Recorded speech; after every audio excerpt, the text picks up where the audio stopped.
went through a whole series of events, including an attempted alien abduction with these fake-looking gray aliens.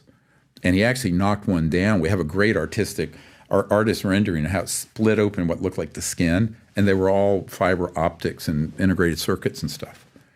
This stuff is very sophisticated technology, way beyond what people can imagine we might have. So when he reached out to me, he was going to come actually to the National Press Club and the congressional things we did last summer in June, about a year ago. And a van pulls up, an SUV pulls up, guys come out, and they say, you step one step further, look at your phone. And they had put child pornography all over his phone, all over his computers, and says, you won't see your two little children again. Because he was recently in these programs. You'll spend the rest of your life in prison.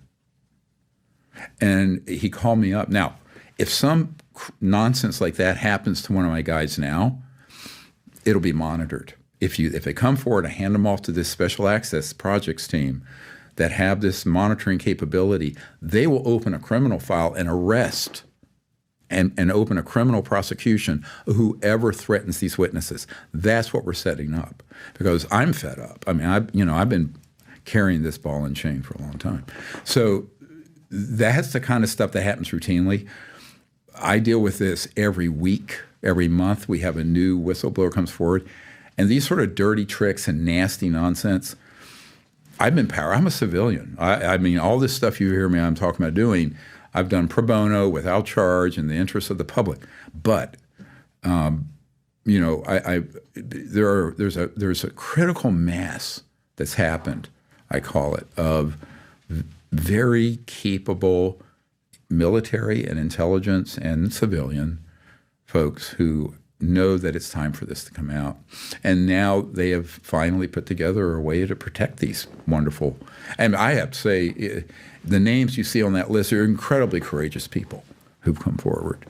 But sometimes they start to come forward and they get such a threat, they back off. Let me ask a couple questions. And that frustrates me, because some of the best ones, some of the very best people I'd like to put out in front of the Congress and the public, the best ones, I would say, are the ones that they throw the worst dirt at.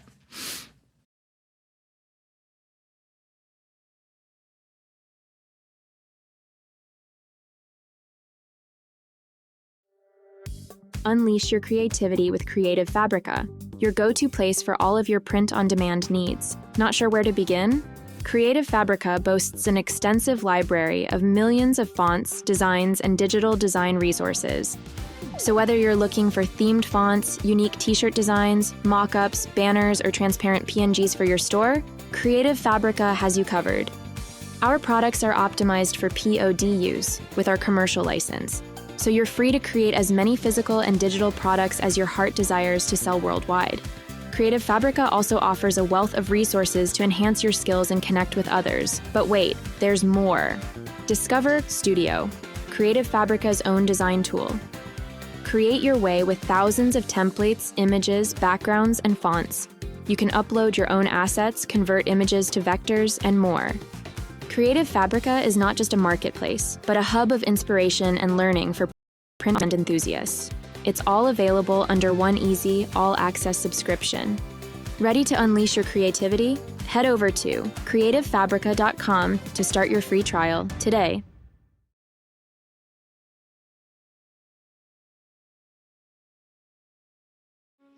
Are you looking for a way to stay connected to your mail and packages from anywhere 24/7? At iPostal One, we can help. Right now, you can manage everything through an app, except your postal mail.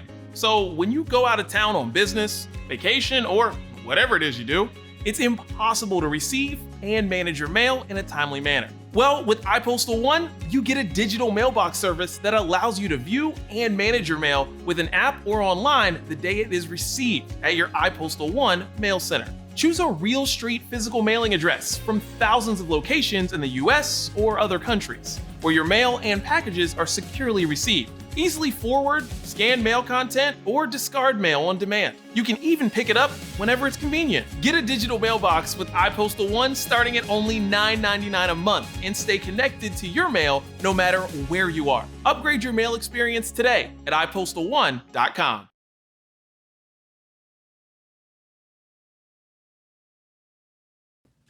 And the tactic is always the same, right? It's public humiliation, embarrassment in front of your family and kids, ruin your legacy, and whether you have done anything for us to blame you or not, we can fabricate it anyways and destroy your entire life. Right, absolutely. That's the strategy. Go in and clean out your bank account. Yeah. Yep. You know what would be a great insurance business is to find a way to protect you that if anybody ever tries to do that, you're protected from it. I don't know what the method would be to do that, but that would definitely be a big insurance industry if somebody could protect you from those types of things. Well, you know what I did instead?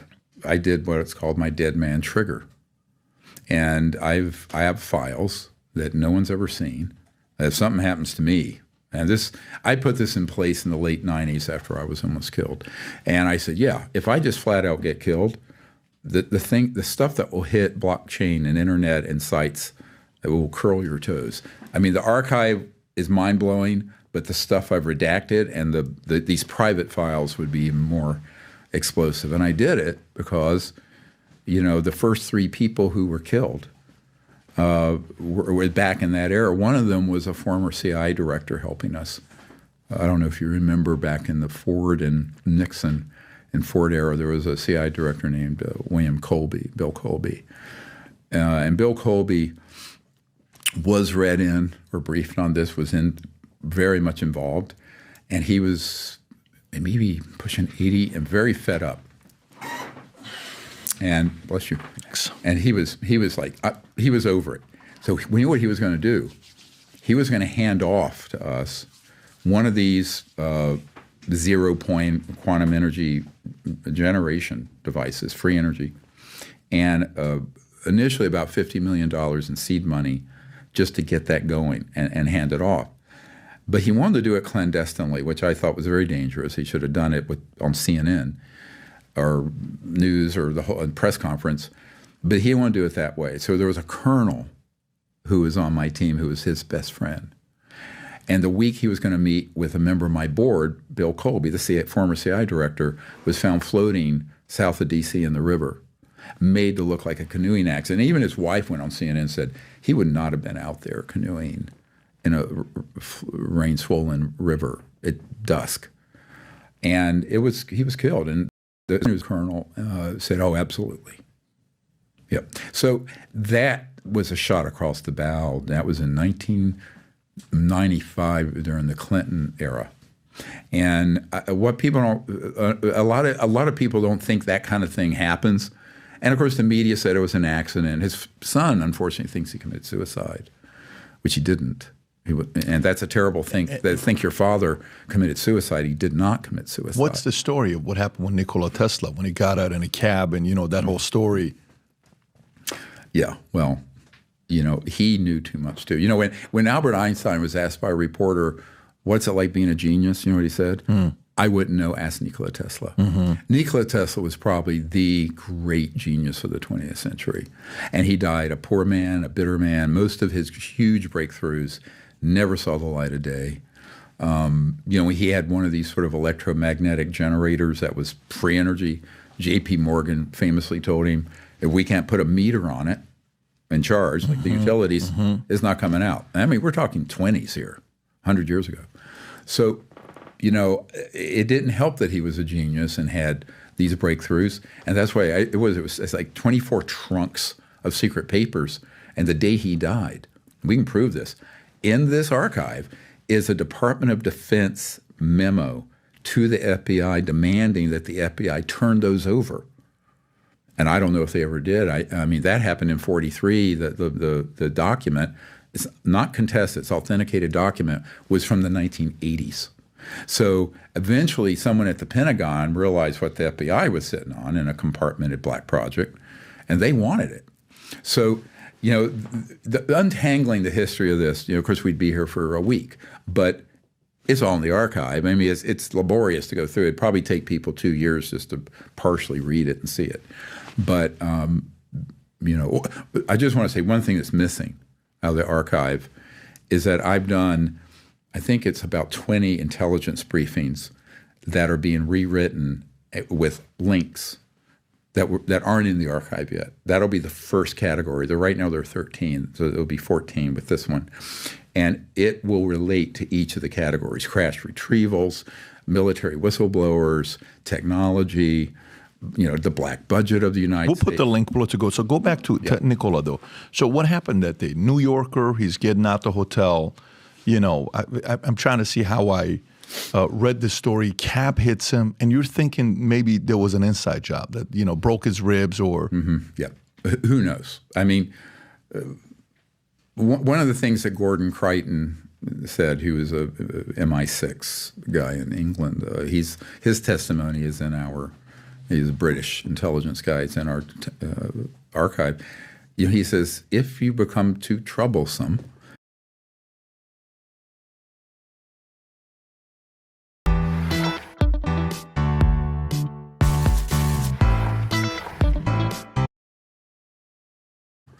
they just erase you. They get rid of you. I heard that term first in the 90s, erasure. They just erase you. I think that, like I said, my coming of age of this, I was fortunate that when I first started out on this in the early 90s, there was a naval intelligence guy who I thought was an infiltrator, but he was actually very sincere. I didn't know what an unacknowledged special access project was. I'm a doctor. I'm an emergency doctor and 4 kids and a golden retriever in the suburbs, right? So I had no idea. But, he took me under his wing and mentored me, and I learned a lot. And it was a very steep learning curve. And that was before I briefed the CI director. So by the time I briefed the CI director, I knew all this. Structure, let's call the structure of the secrecy. And I think that's the hardest thing for senators and congressmen to understand, or the general public. How is this structured? That a president will be told, we're not going to tell you, right? And a few presidents have quipped. I know that President Carter was at an event in Spain. I have a friend who was there, and he was asked, what was it like being the most powerful man in the world? And Mr. Carter said, I don't think I was that person. And they said, why? He said, there are things that as president I wasn't allowed to know about. And someone kind of giggling, joking, kind of making fun of it. Oh, you mean UFOs? And he said, yes, that and more. Carter said this. Carter said that, President Carter. In an interview? No, in a dinner after an event in Spain. But I have a man on my team who was there. So this is a real issue. This is a huge governance because you're talking unconstitutional. So let's cut to the chase here. These operations are illegal black projects, not legal ones. There are legal black projects that the president and the Gang of Eight and Congress oversee. But these are illegal, meaning there's no oversight, and they're being run as a criminal operation. And I'll just call it out. They are not only criminal, but they're treasonous because they absolutely will defy the chain of command. So here's a really good example. This correspondence is in the archive. There's a man who had been the head of what's called J2, head of intelligence for the Joint Chiefs of Staff, J2, and Admiral Wilson. And a memo leaked out a few years ago, not my doing. It was after astronaut Edgar Mitchell, the 6th man to walk on the moon. After he died, someone leaked this out of his archive because I had brought Dr. Mitchell, astronaut Mitchell, to a briefing at the Pentagon that I was doing a stand-up briefing for Admiral Wilson. And Admiral Wilson was very sincerely wanting to find out about what was going on with this issue. So before the meeting, I sent him a secret document that has not been declassified, which is in the archive. By the way, this is different from the trouble the president's in with classified material. We declared all these projects unconstitutional and illegal in the 90s, documented it, and therefore I have in this archive classified top secret and secret documents for the public to see. and they have not been declassified. I'll just put that on the table. So this document, it was an NRO, National Reconnaissance Office, which runs all the super secret spy satellites, right? And it was from Area 51, Nellis Air Force Base in 1991. And they were warning of some civilians trying to spy on what was going on at that secret facility from some mountaintops overlooking the facility. So they'd had what was called a security alert. But in that document, which I acquired, I won't say how, it listed the project code names and numbers. And that's in the archive. Anyone on Earth can see it now, as of the 90s. So I sent this to Admiral Wilson, along with some other briefing material, and he made an inquiry. Now, remember, this is the head of intelligence for the Joint Chiefs of Staff of the United States. And by the time I got to this meeting, he was scared to death and furious because he made inquiries through channels based on the information we had provided.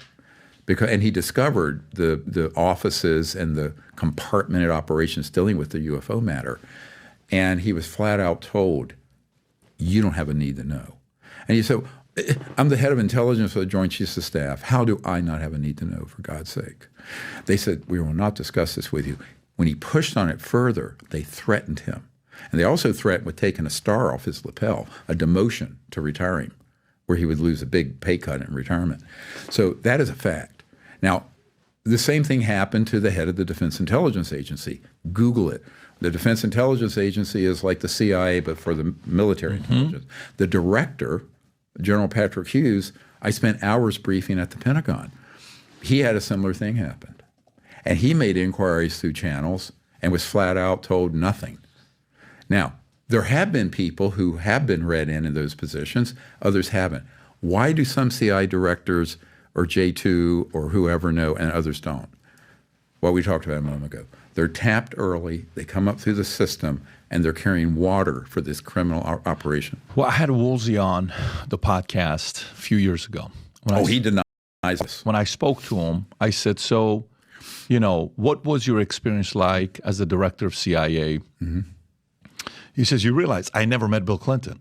I said, what do you mean? He says, I never met the president. We never had a meeting. Never communicated with me. He says, I think I had one encounter was just like when I got appointed or do you want the job or not, and that was it. But there was no communication. And I think he was only the director of CIA for 2 years, if I'm not mistaken. Yeah, maybe even less than 2 years. About 2 years. Can you look up the time? I said, yeah, it's less than 2 years when he was a director of CIA. So to me, based on what you're saying, was he one that knew or is he one that doesn't know anything? He's not at the levels of knowing what's really taking place. This was me, struggling to keep up with posting consistently on YouTube and getting less views than normal until I... At the time we met, he didn't know. I think later when he left the CIA, he was pulled into some operations where he knew, which is why he says very equivocal things about the issue. The same thing is true of Admiral Bobby Ray Inman, who is probably at the top of the pyramid of this covert group keeping this secret. I'll tell you a very almost comical story. Is he alive? He was as of a few months ago. So he's at the top of the pyramid. He's very senior. Mr. Cheney, him, and a few other people. Have you spoken to him? Have you had meetings with him? I had. Have you ever heard of Senator Barry Goldwater? Of course. Well, he was hugely interested in what we were doing. He was Goldwater, and I went out to his place in Scottsdale. And what year was that? It was in the 90s, and he was friends with Admiral Inman, and so Senator Goldwater was always trying to find out about this, even when he was running for president. He was chairman of various committees in the Senate, and John McCain took his seat. So I'm sitting at his house, and Senator Goldwater, starts saying, well, I've given him all the information I have, and he tells me two very interesting things. He said, I was never briefed on this, even as the nominee for president or as the key members of the Senate Armed Services or Intel, never. He says, but I knew it was real because he had been he was in World War II. Then he became a general reserve in the Air Force Reserve. When he was a general in the Air Force Reserve, he asked General Curtis LeMay. They used to call him Bomb Them Back to the Stone Age LeMay because he was advocating using nuclear weapons in Vietnam, which is what actually cost Senator Goldwater the election but in '64. But this is, of course, in the '90s, many years later. And Senator Goldwater says, look, I asked, he had heard that at Wright-Patterson Air Force Base, there was a name, he called it the Blue Room there. And he wanted to go there. And so he approached General LeMay, who I think at the time was Chief of Staff of the Air Force. And he says, I want to go there. And General LeMay turned to Senator Goldwater, and we're talking, and Senator Goldwater was told point blank by General LeMay that if he ever brought this issue up again, he would have been court-martialed out of the Air Force Reserves, and that he, General LeMay, could not even get into that area anymore. Now, so I said, here's a measure of the level of corruption and secrecy. Someone at that level of government, Senator Goldwater, conservative, Republican, pro-military, in the war, being denied access to this information. So, how many data points like that do you need? This is why I tell people, can I prove that these programs are unconstitutional, illegal? Absolutely, we can prove it. And so at that point, here's what really ought to happen. The Criminal Investigative Division of the Pentagon and the FBI should launch immediate criminal investigations into this. There's enough information in this. Who needs to? Well, for domestic, it'd be FBI. Okay. FBI is not going to do that. Well, not the criminal. I never say never. And the other would be the Criminal Investigative Division of the Pentagon, because there is enough proof of criminal activity and unconstitutional and treasonous activity to launch those. Now, this is what I've been saying to members of Congress in the last few years since they've started looking into this. I said, you guys are here rearranging the chairs on the Titanic as it goes down. You really need to understand and learn quickly that, you can make a request through the chain of command and you're going to be told nothing like Woolsey, nothing like General Hughes, DIE director, nothing like Admiral Wilson, and all the dozens of other people like that. And by the way, this pattern you can replicate in the United Kingdom, Australia, because I have had meetings with the Minister of Defense directors for Canada, Australia, and the United Kingdom. None of them were given access. And they all have told me, this never came, they never were told. And then subsequently, they would have learned that, there were operations right under their nose that were deep black, illegal operations. So this pattern is a dangerous pattern in terms of governance, but also for world security, national security, and the future of the planet and humanity. There's nothing good that comes from that kind of corruption. And so at some point, some people with real courage are going to have to step up to the plate. Or, frankly, we're going to hell in a handbasket very quickly on this planet. Excuse my language. But it's just we're not in a place where we can keep kicking this ball down the road. But that is typically what politicians want to do. They just want to kick the ball down the road. Like one admiral said,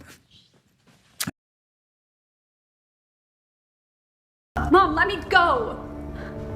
You can't marry him. He's your boss. I don't have to listen to you anymore, Mom. I am my own person. But why? Haven't I always cared for you? Is everything I poured into raising you worth nothing? I can give her things that you can't even dream of. How dare you say that to me? Fortune, luxury, travel. I want all that and more. He's a playboy. He'll leave you within a week. Don't listen to her, baby. All they want is you. Oh, I absolutely forbid you from marrying him. I do not want to see you left alone. He'll never leave me because we've already been married. What? Oh! Admiral, he says, I just want to retire from this command and retire at my place in Montana and go fishing. This is